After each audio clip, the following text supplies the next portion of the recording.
right. That look good? Looks good.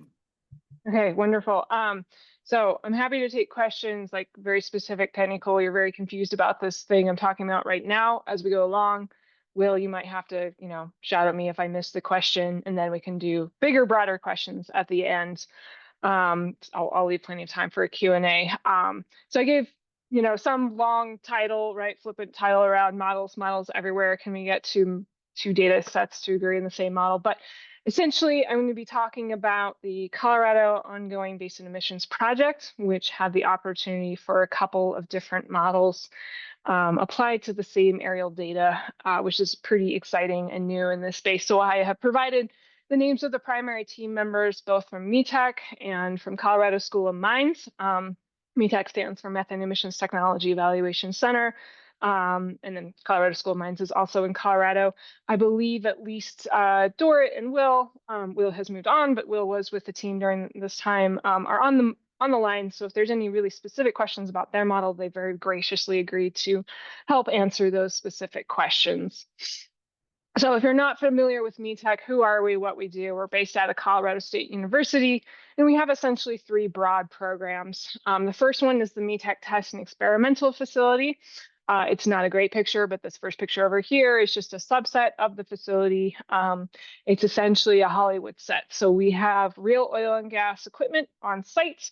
We're not extracting oil and gas. Instead, we bring compressed natural gas in. We put the compressed natural gas into gas houses. We pipe the gas to various pieces of equipment to various areas where we know emissions can happen, and we run what we call controlled releases. In other words, we know what's being emitted at what rate for how long.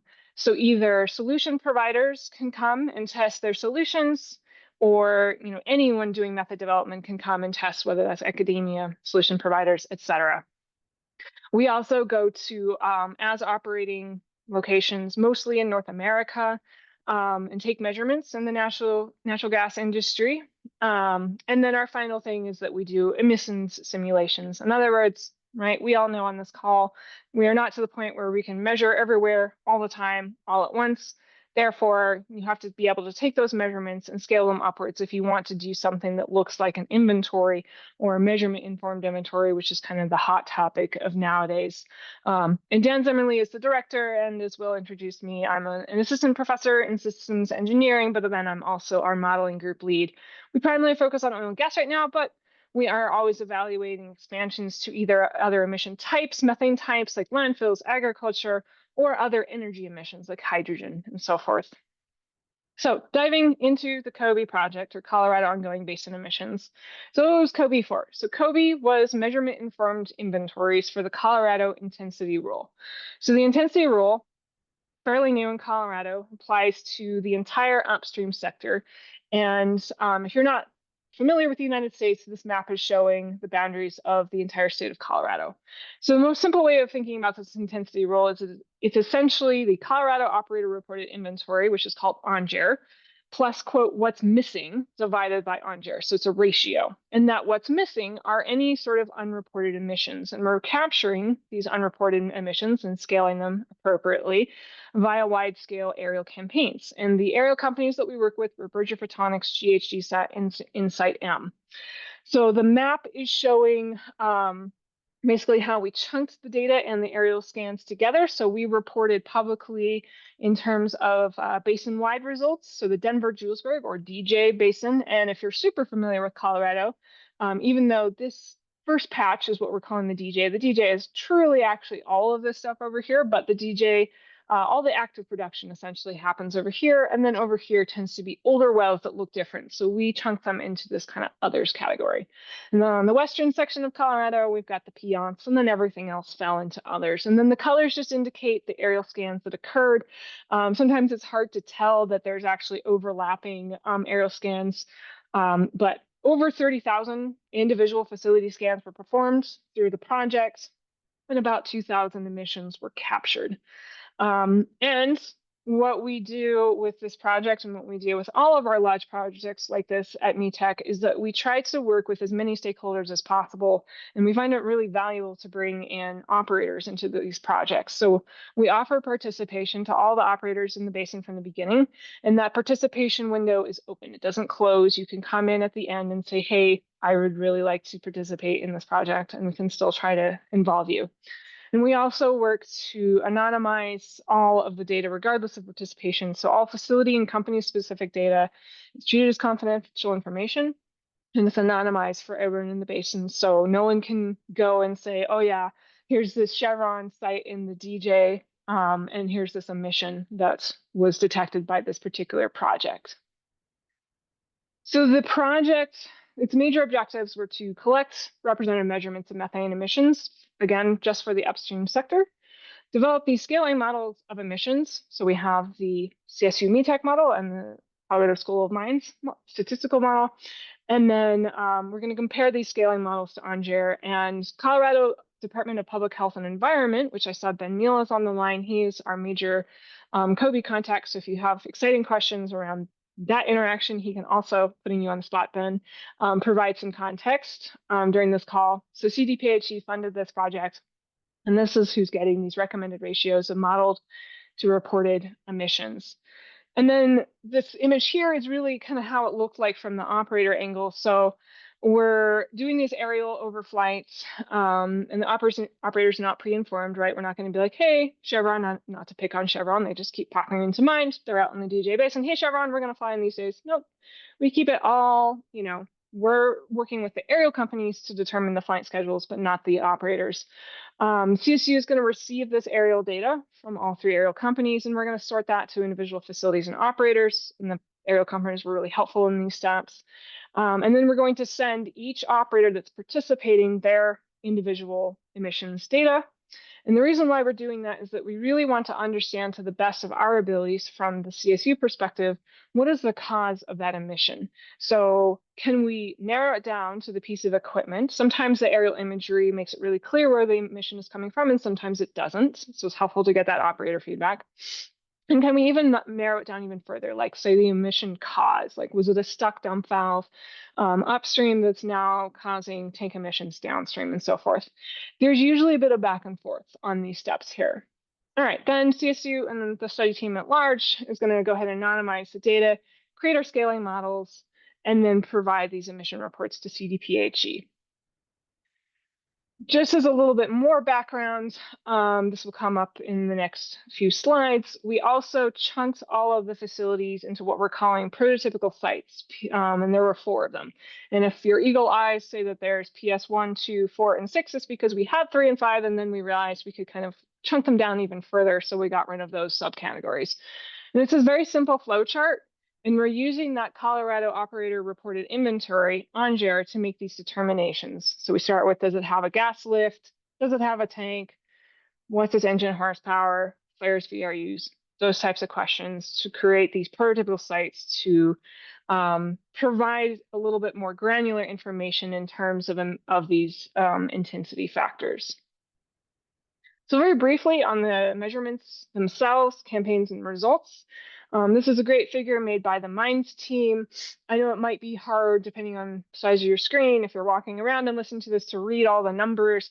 But really the main thing is the colors or lack of colors. So this top graph is at least one vendor, and then we go by Bridger, GHGSat, and then InsightM. And the different type of colors are those different prototypical sites, so PS 1 through 6. And then if there's a dark color, it means that an emission was detected. And if there's a light color, it means that the facility was scanned, but no emission was detected. And if it's white, it means that not all of those facilities within that classification were scanned in the state of Colorado. And we can chunk these in different ways, but this is just showing it by aerial company. And maybe the biggest takeaway is that we see the most dark colors, in other words, emissions detected, on the Bridger charts. So if you're not as familiar with these different technologies, Bridger currently has a lower detection limit than GHGSat and InsightM do. They can see down to about 1 kilogram per hour, depending on conditions, whereas GHGSat and InsightM tend to be more in the 10 kilograms per hour or higher, depending both on conditions and which technology product we use. We actually ended up contracting with InsightM on 2 different of their technologies. We use their 10 kilogram per hour and their 25 kilograms per hour just to get more scans and understand the value of these different products. So that tells us that the majority of emissions in Colorado, so there's about 2,000 emissions detected, the majority of them are quite small, which is really impressive and really cool. You know, since I live in Colorado, it makes me feel proud. To look at this data in a different way, so this is again Bridger, InsightM, and GHGSat chunks down into our prototypical sites and the number of emissions, and we can see really easily, right? Bridger saw the most emissions per category, with InsightM and GHGSat seeing a lot fewer emissions. Again, that means most of the emissions were smaller. And this table over here is showing you kind of the basic statistics broken down by basin of what each aerial company was seeing. So the minimum for Bridger was less than 1 kilogram per hour, and then the minimum for the other 2 companies were somewhat to much higher than that. Okay, so let's dig into the models. And I'll be totally honest that I understand the MAES model fairly well. Jenna Brown, who introduced herself, actually did the majority of this modeling work. So she can also help answer any really detailed questions you have. And then again, the MINDS team, some of them are here today, and they can help answer on those detailed questions on their model. But very broadly, what is MAES doing? So MAES is the Mechanistic Air Emission Simulator. That's our model, and it's combining on-GR plus the overflight data. So what it's really doing at its core is it's investigating each measurement to ask, is this measurement that was taken, this emission detection, is it in the inventory or out of the inventory? And then it's going to develop emission profiles per facility down to the source level. And then we can aggregate upwards as we need. So what does this look like algorithmically? This is a really busy slide. So I'm going to walk through each box, but just broadly to give you that big picture overview first we do inventory matching. So we're going to match the on-GR model to the MAES model. The second thing is we're going to do those emission surveys. So that's all of the aerial flights that we've done. And we're going to start classifying each of those emissions. Is it in the model? Is it out of the model? We're going to go ahead and take maintenance out of the model, or sorry, out of this loop. And the reason why we do that is because at least currently, it's pretty hard to tell if you have something like an aerial detection and it detects what then an operator can confirm is a maintenance event. We don't really know whether that maintenance event was at the start, the middle, the end. And if you're at all familiar with maintenance events, they tend to have a pretty erratic profile, right? It can have like a huge spike and then quickly drop. It can go up and down, up and down. So you don't necessarily know where you caught that profile. So rather than just take the emission rate for granted and say, yep, that emission rate works, we just use the engineering calculations that are already provided because those tend to be a little bit more accurate at this point in time. And then we add in the maintenance back on the end.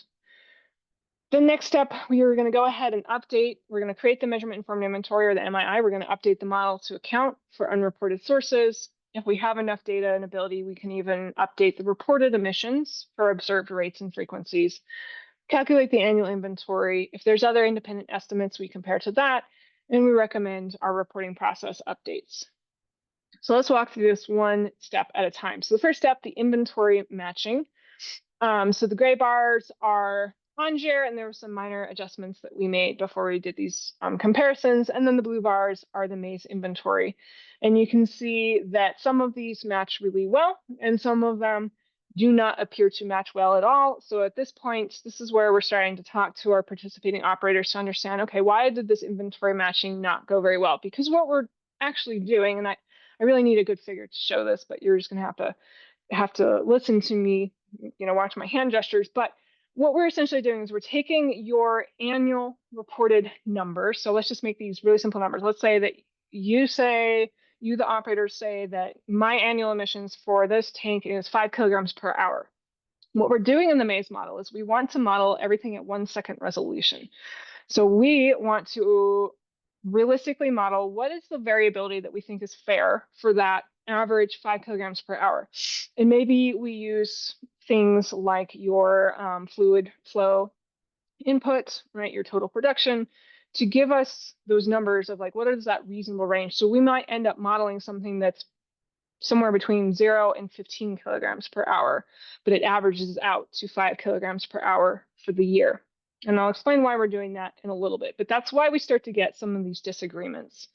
So for the MAES model for the COBE project in particular, we did get some lessons learned here. For instance, pneumatic controllers, operators thought these were overestimated, and we used field data from a slightly different study. For fugitive emissions, there were some definitional differences here. For separator emissions, the MAES emissions included component leaks and so forth. So we started to figure out, okay, why do these models not match as much? But our goal is to get our inventory that we were doing at 1 second frequency basically within about 10% to the original ONJER reported inventory. And if you're zooming out to other projects, this could be the United States Greenhouse Gas Reporting Program or other places in the world. It's some sort of base inventory that looks like one of these traditional quote unquote inventories that tends to use a lot of activity factors times emission factors. So steps 2 through 3 is categorizing the emissions. So we're trying to attribute these detections to equipment type. We're excluding those maintenance emissions as previously mentioned.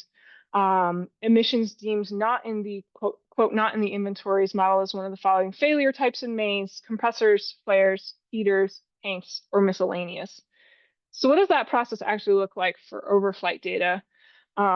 If you've seen me give talks before, you've probably seen this slide, but hopefully hearing the repeat is helpful. So this top graph is doing basically what I described. So we're taking the operator reported inventory, say ONJER, and I believe this example is for a midstream facility, which is why we have this kind of bimodal distribution of emissions. And we're chunking down the annual reports into what's a reasonable range at the 1 second frequency. And we see for this particular site, we expect emissions to fall between about 0 to 8 kilograms per hour if we walk down to this x-axis. So we're taking this PDF, probability distribution function at the top, and we're going to translate it into a cumulative distribution on the bottom. And if you haven't read one of these in a while, it just means this is 1, this is 0. So 100% of the time, we're going to expect to see emissions that were reported to ONJER 8 kilograms per hour or less. For this particular example, an aerial flight occurred, and they saw an emission that was 15 kilograms per hour. And that aerial technology had a particular uncertainty range, which they provided. That's the red box in the background. But it's fairly reasonable to say that almost certainly this particular emission that was captured by this aerial vendor was capturing an emission that was not reported into the model. So we're going to take this and we're going to say, okay, this is something we need to add into the model. This is our measurement informed inventory. So we're adding this on top of that ONJER reported inventory. And then if the operator is working with us for this particular example, we will pass this data on to them and say, hey, we believe this was something not in the inventory. Can you help us understand what piece of equipment did it come from? What was the emission cause, and so forth. And then if the operator is not working with us, we use this kind of input to infer how to treat these types of detections. For reference, in the COBE project, about 77% of assets were owned by participating operators. So we had really high participation in that project. And then just briefly, this graph has slightly confusing terminology that I just frankly didn't have time to update. So I just tried to write it out on the slide. But this is looking at average emission rates for different failure types. And what we're calling normal, the blue bars, is what's in that base inventory, what's in that ONJER inventory, and what we're calling abnormal is what is not in that base inventory. So we see that we're getting a lot of pickup on miscellaneous tanks, compressors, flares, and heaters, which is what I said were the categories that we're calling these quote failure conditions or abnormal conditions. As an aside, how do we deal with data quality? So we're getting a lot of aerial images, and these aerial images are just drawn from one of many of our projects. I could not tell you whether it's from COBE or something else. So some generic facility somewhere in the United States, right? So there were multiple passes that occurred for this generic facility. And so what we're doing is we're taking basically a scoring matrix and we're doing weighted averages. So we want to understand, is the emission on site what does the plume origin look like? And what does the plume transport look like? And a 0 is the emission is not on site, or there's no concentration in the equipment, or the transport is poor or no visible. And then a 1 is, yeah, emission is definitely on site, clear emission concentration from equipment, plume is visible with coherent structure and transport. And then we can score anywhere between 0 and 1. And I'll show you what we do with that. But first, let's kind of walk through that example of scoring. So for this particular facility, some aerial technology flew over and found 2 plumes, and they gave us these 2 plumes. And we looked at them both and we said, okay, emission is definitely on site. So let's give that one a 1. Plume origin, we feel like they're fairly equal. It's not clearly distinct, so we'll give them both a 0.7. And then plume location, we'll give that a 1 because it's clearly from one of these tanks. So both plumes get a weighted score of 0.7. More detections occurred a few days later. And so for plume A, so the one over here, we say, okay, the emission's still on site, that's a 1. Plume origin, 0.6. Plume location, 0.6, right? There's a little bit of subjectivity to this, but you do it a lot and you start to get into a pretty comfortable rhythm. So the weighted score for this is 0.36. For plume B, emissions on site, yep, 1. Plume origin, that's really clear, 1. Good, and there was good transport. We also gave that a 1. So that particular plume got a 1. Now, let's say we're doing this for all of the tanks, doing this for all the other facility scans. We go through, we get our weighted score.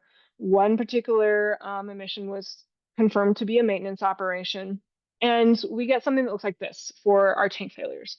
So let's just say that we had 10 tank failures out of whatever the study was that this came from. And here are all of our weighted scores in the second column.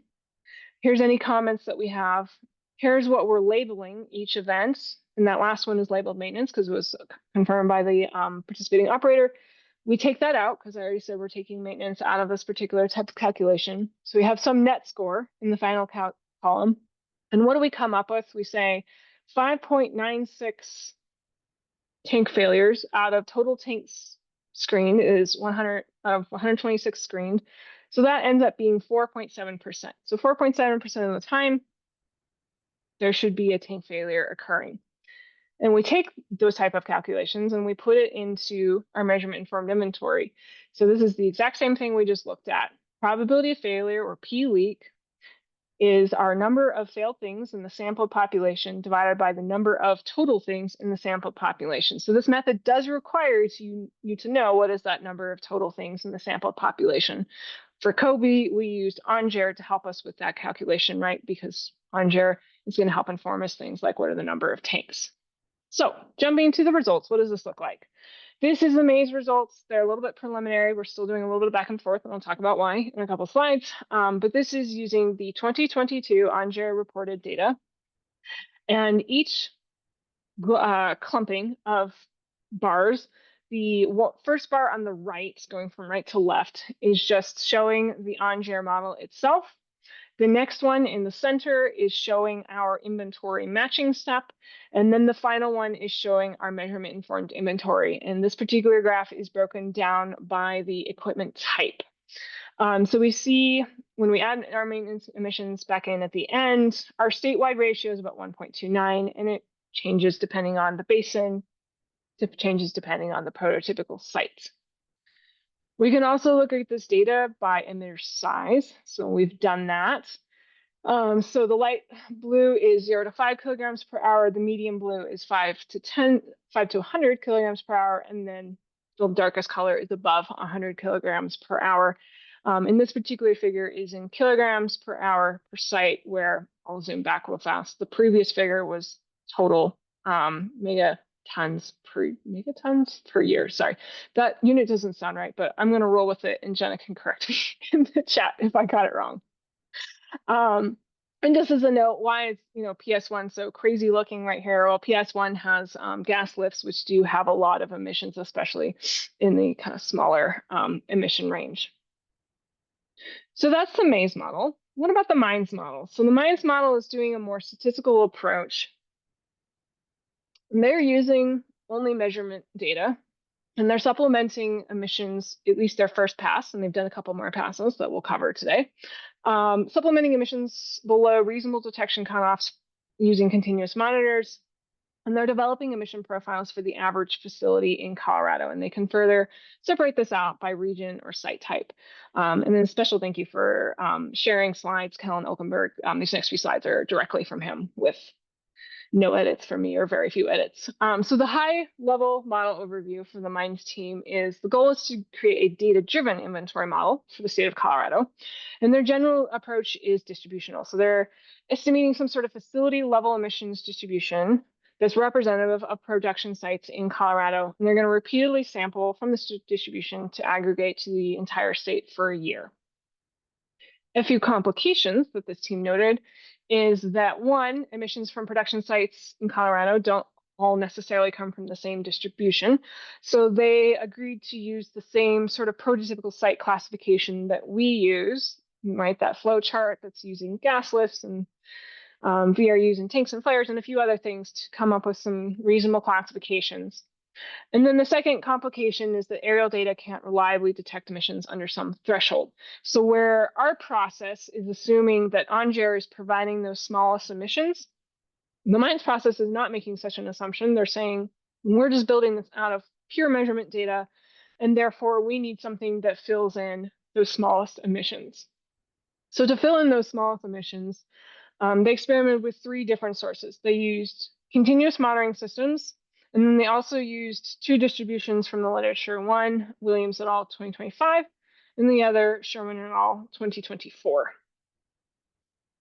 So briefly on their aggregation method, their inputs were the aerial distribution, that below threshold distribution, and then that probability of emission occurring above that threshold, which is estimated from the aerial data.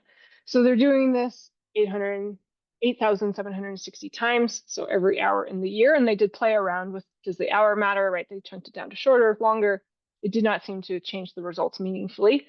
Sample a 1 with probability P, right? We got this probability from over here, and a 0 with probability 1 minus P, and that's a 1. They pull a sample from the aerial distribution and add that to the running total, and then if it's a 0, they sample from the below threshold distribution and add that to the running total.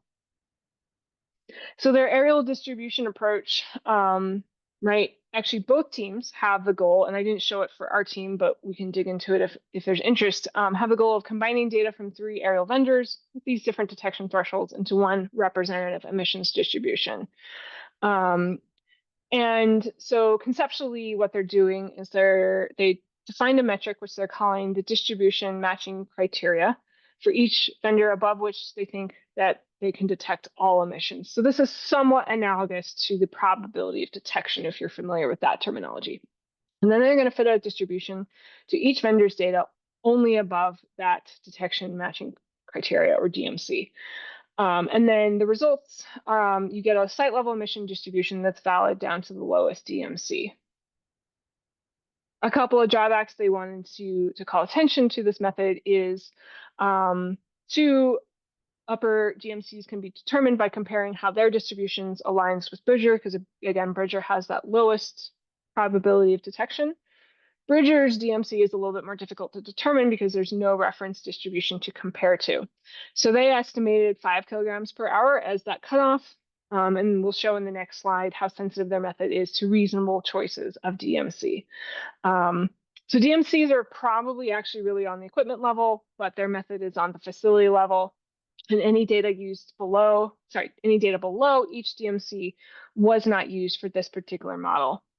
So this is the slide that shows that Bridger DMC sensitivity study. So they came up with several different methods. The first one is a uniform mean, so just assuming a uniform mean below whatever cutoff.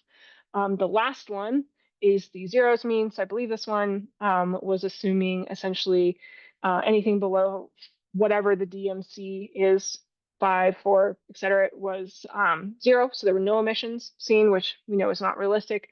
And then the lines in the middle are these different methods that the MAES team used, either using continuous monitors to estimate the below 5 kilograms per hour, the Williams study, or the Sherman study.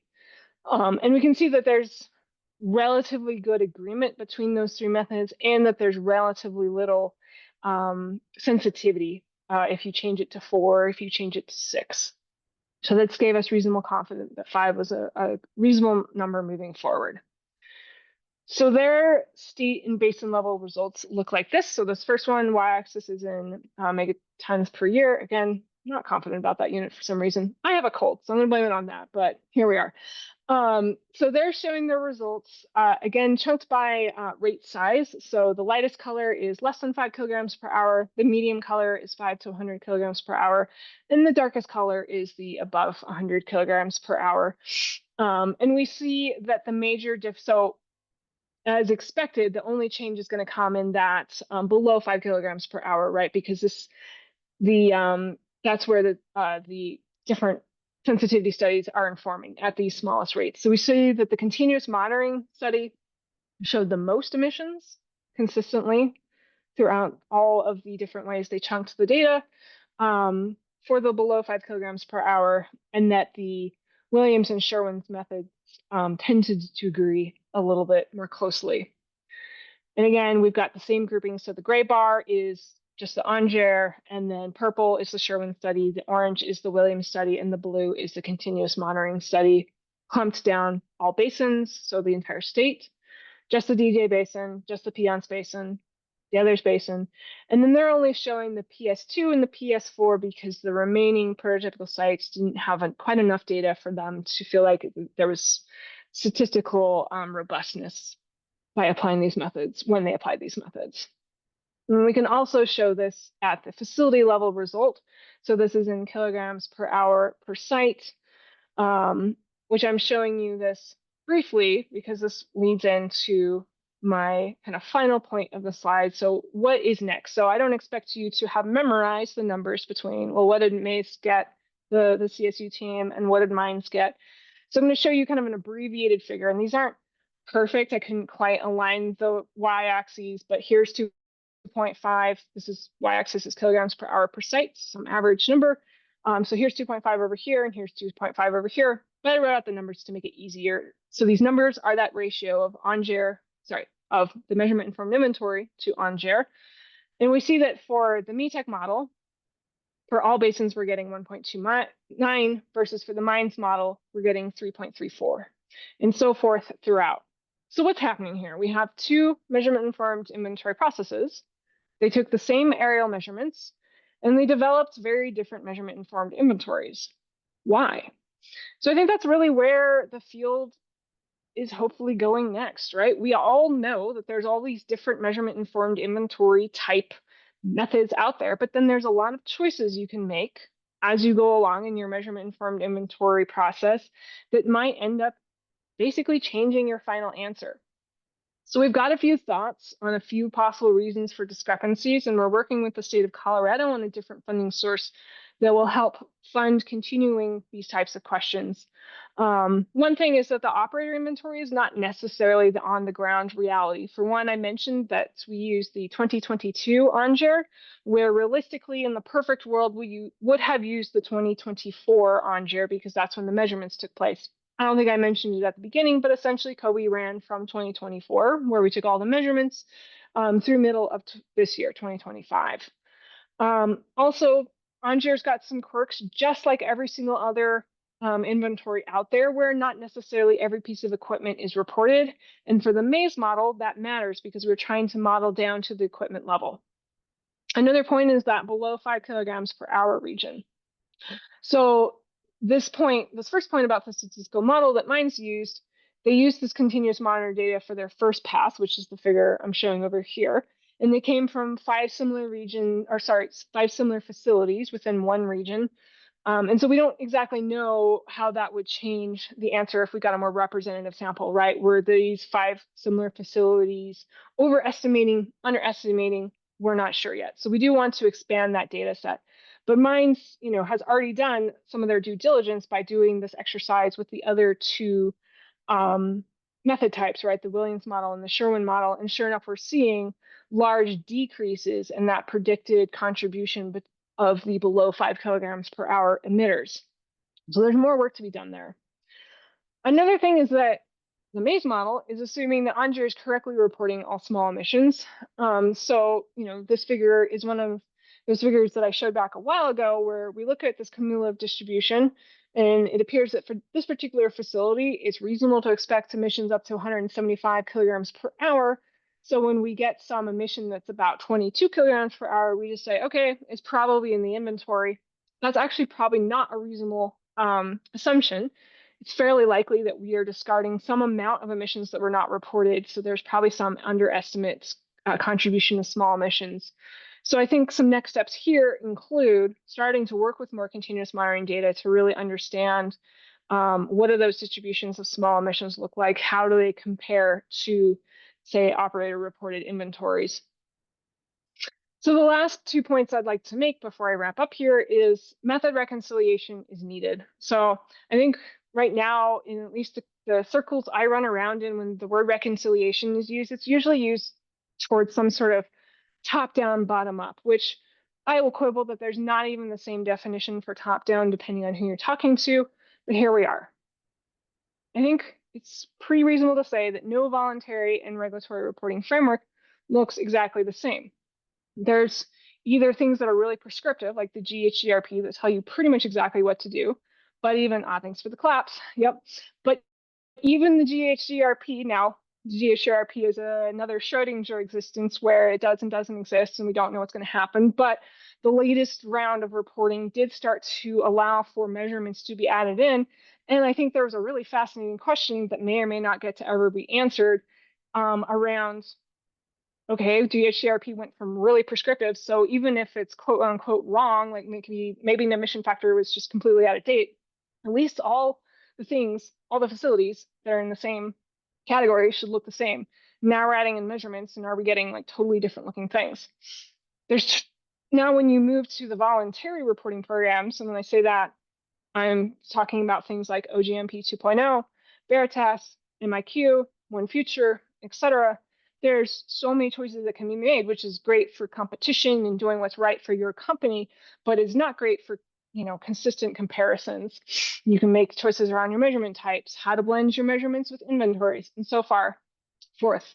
So my call to this community, and I know that we've got a lot of scientists on the call, is, we need to start making studies to understand what are the levers that are most impactful when you can make choices, and how do these reporting choices impact both the emission totals and what the mitigation opportunities are. So I'll end with, so I'm an atmospheric scientist by training, and I think some of you on the call are as well. So going back to at least some of our roots, what can we learn from, say, these intercomparison projects that happen in other parts of our community? So I went to grad school, I graduated in 2019, and I can't tell you how many talks I sat through from the global climate modeling community that showed some figure like this, right? Where they're just pulling out like all these different models or different model run choices. And they're like, look, this is what it looks like. And now we're going to spend the next 5 years or whatever, a few PhDs, understanding, why is this model so red up here and this model is not red at all, right? Very simplistic description. But I think there's lessons to be learned and things to be brought in from other aspects of atmospheric science into our community to provide more rigorous method reconciliation, to provide more actionable data to our stakeholders. Okay, with that, that's all I have. I've got my contact information on the slide. This takes you to my LinkedIn, the QR code. I've got Dort Hammerling, who is the PI from the MAES team, on the slide as well. And I'm happy to take any questions. Thanks, everyone.